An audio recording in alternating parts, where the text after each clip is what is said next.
নমস্কার। দেখবেন মাঝে মাঝে আমাদের বিষাক্ত কীটপতঙ্গ কামড়ে দেয়, অর্থাৎ দংশন করে। এই বিষাক্ত কীটপতঙ্গ দংশন করার অর্থে আমরা বিশেষ করে বুঝি সাপ বুঝি, কুকুর বুঝি। তো এই দুটো বেশিরভাগ ক্ষেত্রে কুকুর, বিড়াল ইত্যাদি ইত্যাদি আছে। তো এইগুলো বেশিরভাগ ক্ষেত্রে হয়। এছাড়াও নানান রকমের বিষাক্ত বা বিষধর কীটপতঙ্গ প্রকৃতিতে অনেক আছে, তাদের দংশন হয়। এটা কেন হয় জানেন? এটা হয় যদি আপনার জন্ম ছকে মঙ্গল এবং কেতু একসঙ্গে থাকে বা যে কোনোভাবে যুক্ত হয়ে থাকে। আপনারা জন্মছকটা দেখে নিন, আপনাদের মঙ্গল এবং কেতু যদি একই ঘরে থাকে, বিশেষ করে 6, 8, 12 ঘরে যদি থাকে, তাহলে কিন্তু নিশ্চিতভাবে এটা হবে।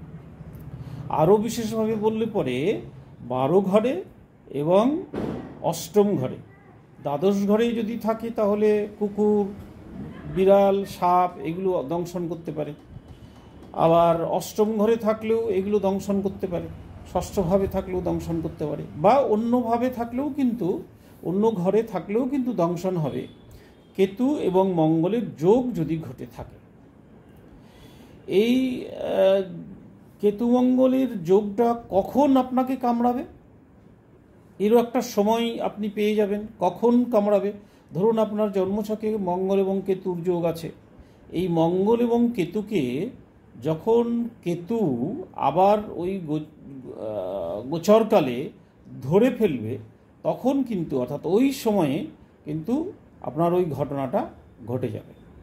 অর্থাৎ হয়তো কুকুরে কামড়ালো ধরুন কাউকে, বা সাপে ধরুন দংশন করলো কাউকে, তাহলে কখন দংশন করলো?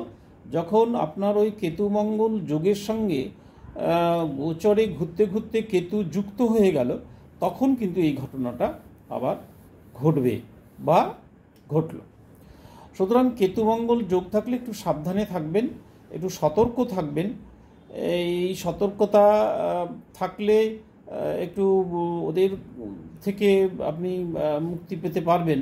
অবশ্য অনেক সময় বলা হয় না, যে আমাদের শাস্ত্রে বলা হয় যে বাঘের দেখা সাপের লেখা, কপালে যদি সাপের লেখা থাকে তাহলে আপনাকে অবশ্যই কামড়াবে বা দংশন করবে। আপনার হরোস্কোপে বা আপনাদের ডেস্টিনিতে যদি, কারো ডেস্টিনিতে যদি লেখা থাকে যে বিষাক্ত পতঙ্গ আপনাকে, কীট বা পতঙ্গ আপনাকে দংশন করবে, তাহলে আপনি কোনোভাবেই সেটাকে রক্ষা করতে পারবেন না। এবং যে কোনোভাবেই হোক না কেন দংশন আপনাকে করবেই, আপনি যতই সতর্ক থাকুন না কেন। এবার কতটুকু এফেক্ট হলো সেটা একটা দেখার বিষয়। সুতরাং আপনাদের জন্মছকটা একটু দেখে নিন। যদি দেখেন যে মঙ্গল এবং কেতুর যোগ আছে, তাহলে কিন্তু আপনারা একটু সাবধানে থাকবেন। যে কোনো মুহূর্তে আপনাদের কিন্তু এই ঘটনা ঘটতে পারে। যে কোনো মুহূর্তে বলতে আপনি একটা জ্যোতিষীকে দেখিয়ে জেনে নেবেন মোটামুটি কোন সময়ের দিকে আপনাদের এই ঘটনা ঘটতে পারে। জ্যোতিষীর কাছে গেলে উনি বলে দিতে পারবেন যে কোন সময়ে আপনার এই ঘটনাটা বা এই দংশন বিষয়টা ঘটবে। ধন্যবাদ, ভালো থাকবেন।